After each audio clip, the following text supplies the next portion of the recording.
this episode, we will cover the alphabet and give examples as I take you through the pronunciation. Let us start with letter A, pronounced as A.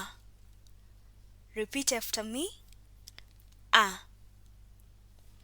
Example, Ado, which means people. Ado. Repeat after me. Ado.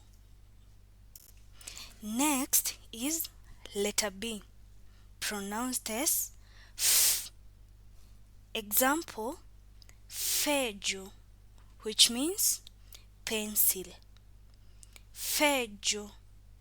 Repeat after me. Fejo.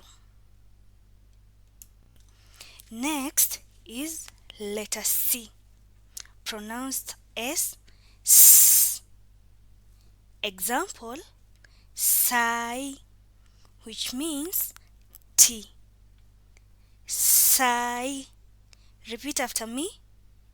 Sai. To enjoy more of these videos, please like and subscribe to our YouTube channel.